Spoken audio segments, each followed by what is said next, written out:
Assalamu alaikum dear students, how are you? I'm sure you are fine and healthy once again. خدا دې وکړي چې روغ او جوړ اوسئ او زه مطمئنه یم چې تاسو به انشاءالله ښه استئ. Today I'm back to teach you a new lesson. تاسو ته راغلی یم چې بیا هم یو نوی لوست تاسو ته در زده کړم د انګلیسي ژبې لسم ټولګي. Well, the new lesson is definitely lesson 3. Okay, so before we take our lesson or before we study the lesson, I would prefer to talk about the words and the meanings too. Let's start it. Well, the first word in this lesson is copper. Copper means miss. Introduce معرفی کول یا پیژندل یو چاته ور پیژندل. Denomination پیسه. Initially په اوله کې یا په ابتدا کې. Ironically, the tense په شکل سره. Well, dear students, do never say ironically, mechanically, automatically. These pronunciations are wrong, definitely wrong. You have to say ironically, mechanically, automatically, like this, okay? دغه ای به تاسو په پوره شکل سره نه وایي. دا به تاسو داسې نه وایي چې لکه ironically. You have to say ironically. ایشو مختلفې معناوې لري. ولې یوه معنا یې چې دا مسئله د زبګ ایشو دا یوه غټه مسئله ده. لیکن دلته په درس کې د یو فرمان صادرول ته ویل کېږي، یو څه چې تاسیس کېږي هغې ته ویل کېږي. نو مسئله یا هم صادر شوی فرمان.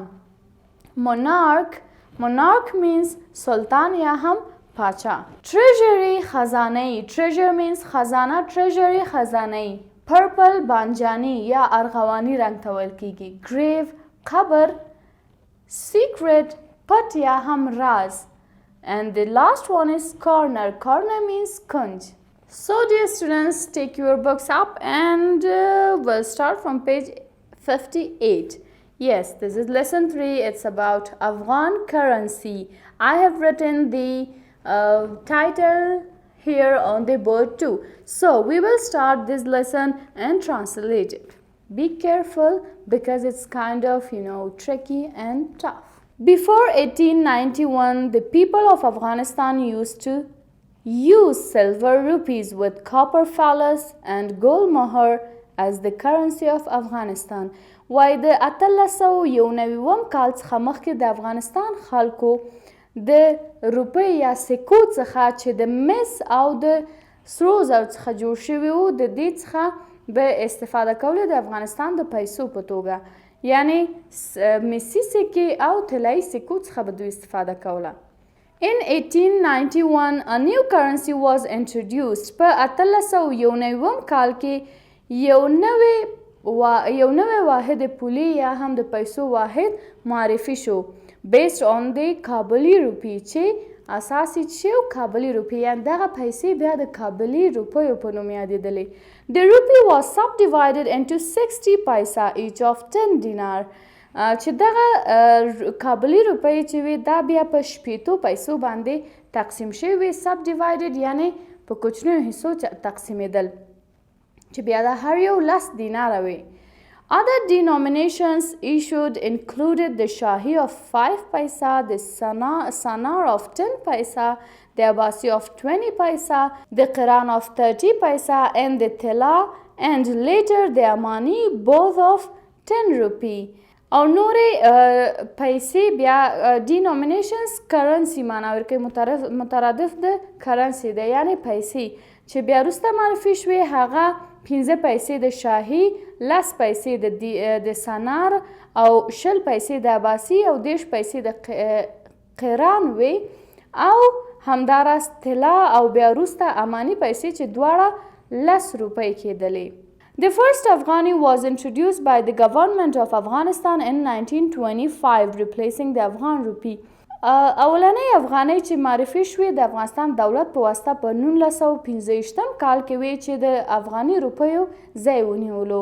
دلته هدف د کابلي روپیو څخه دی. In addition to being subdivided into 100 pool, 20 افغاني were equal to 1 اماني. او په جمع کې یعنی د دې باوجود بیا دغه یا د دې ترڅنګ in addition یعنی در کل یا در مجموع بیا دغه افغانۍ چې وي دا بیا په 100 پولو باندې تقسیم شوي وي چې 100 افغانۍ د یوې اماني سره یوې افغاني روپۍ سره بیا مساوي وي. The افغاني initially contained 9 grams of silver. دغه افغاني پیسو بیا په ابتدا کې په خپل ځان کې 9 ګرامه سپین زر درلودل. Ironically, the currency itself was first issued by Afghan monarch Sher Shah Suri during his rule of northern India. او په تعجباور شکل سره باید ووایو چې د افغانستان دغه کرنسي یا پول یا پیسه په اوله دفعه د افغانستان د پادشاه شیرشاه سوري په واسطه چې شمالي هندوستان کې د هغې وخت کې حاکمیت درلود د هغه په واسطه فرمان صادر شوی یا هم د دې پیسو نهاد کېښودل شوی. Between 1925 and 1928, treasury notes were introduced in denominations of 5, 10 and 50 افغاني. په منځ د 1915 او 1928 کلونو کې دغه کاغذي پیسې معرفي شوې وې چې دا بیا په څه ډول وې؟ دا بیا 15، 10 او د 50 افغانیو په توګه په کاغذي پیسې وې. In 1936, 220 and 100 افغاني notes were added. په 1940 کال کې 20 او 100 افغانۍ کاغذي پیسې البته ښیي چې دا هم بیا جوړې شوې او اضافه شولې. The Bank of Afghanistan took over paper money production in 1939, issuing notes for 2, 5, 10, 20, 50, 100, 500 and 1000 افغاني. د افغانستان بانک بیا 1939 کال کې دغه کاغذي پیسو ته ادامه ورکړه او 2، 15، 10، 20، 50، 100، 500 او 1000 افغانیو په توګه بیا جوړې کړلې. The 2 and 5 افغاني notes were replaced by coins in 1958. بیا دغه 2 افغانۍ او 15 افغانۍ چې کاغذ کې وي یا کاغذي پیسې وي دا بیا د سکو په واسطه ځای په ځای شو، یعنې د دې په ځای سکې بیا بیرته راووتلې په 1958 کال کې. In 1993, 5,000 and 10,000 افغاني notes were introduced او په 1993 کال کې 15,000 او 10,000 افغاني کاغذي پیسې البته هم معرفي شوي. Between October 7, 2002 and January 2, 2003, a new Afghani was introduced.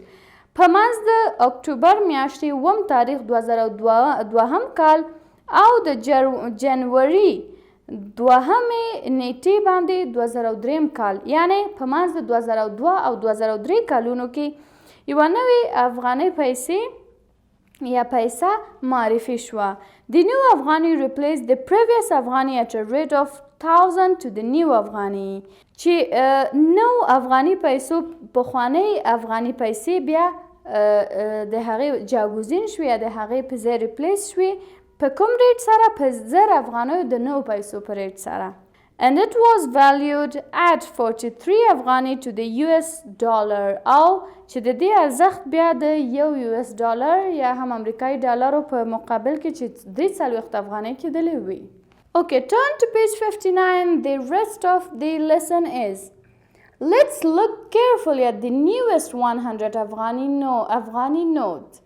وای راځئ چې وګورو ښه په دقت سره دغه نوي یا نوې ترین 100 افغانیو پیسو ته یا هم نوٹ یا د کاغذي نوٹ دی.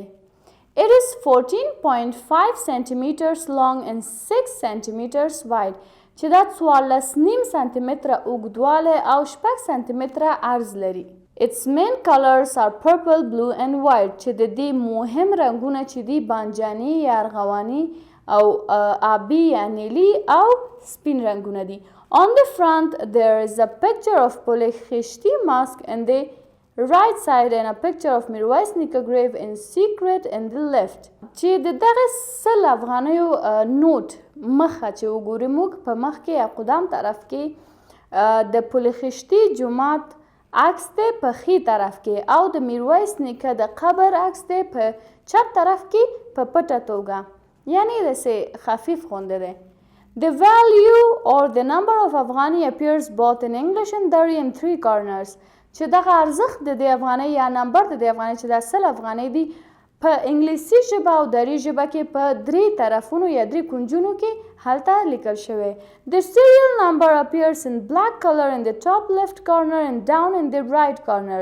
چې سیریال نمبر بیا د همدغه پیسو چې دا په تور رنګ سره په چپ پورتني کونج کې او ښکته ښي طرف کونج کې د دې سیریل نمبر دی. On the back په شا طرف د دې پیسو you can see the gate of قلعه بست and لشکرګاه. تاسو کولی شئ وګورئ د قلعه بست چې په لشکرګاه کې دی د هغې د ګیټ یا دروازې ګیټ غټې دروازې ته ویل کېږي د هغې تصویر. And the value appears in again both in English and Dari all four corners. او بیا هم والیو یا ارزښت د دې یا هغه دا چې 100 روپۍ دی دغه نمبر د دې پیسو بیا په 4 کنجونو کې په دری او انګلیش ژبه کې هلته ظاهریږي او معلومیږي. Now answer the following questions. اوس جواب ورکړئ لاندې سوالونو ته. Here are 7 questions mentioned and we are going to answer them. Question number 1. What were the people of Afghanistan using as currency before 1891 in Afghanistan?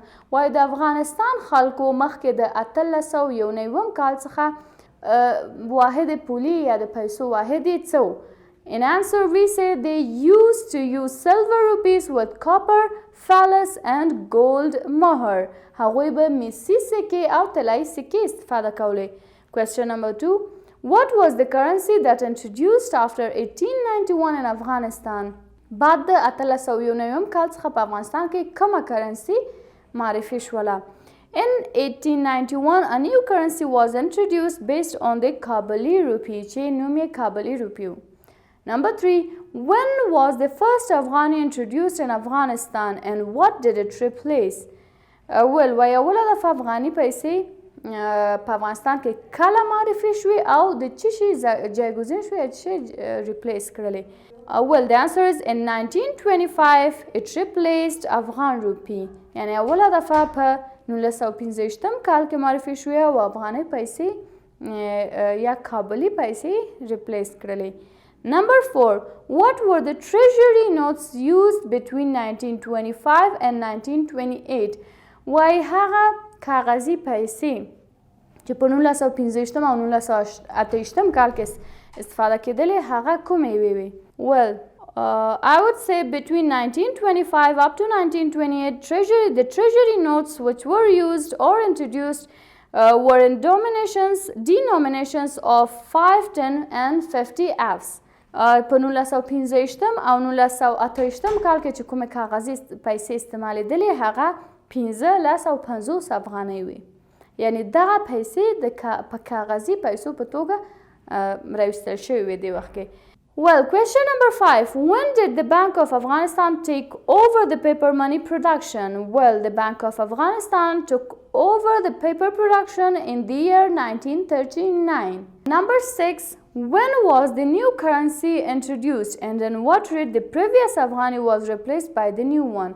وای کله دغه نوې پیسې د افغانستان معرفي شولې او دغه نوو پیسو په کوم ریټ سره پخوانۍ پیسې ریپلیس کړلې یا هم د هغې پر ځای راووتلې؟ Well, we would say between October 7, 2002 and January 2, 2003 a new Afghani was introduced which replaced the previous Afghani at a rate of 1000 to new Afghani. Yes, this is the answer. Number 7. What are the colors on the 100 Afghani note? Why a 100 Afghani note ranguna kam yau di? Well, the colors are purple, blue and white.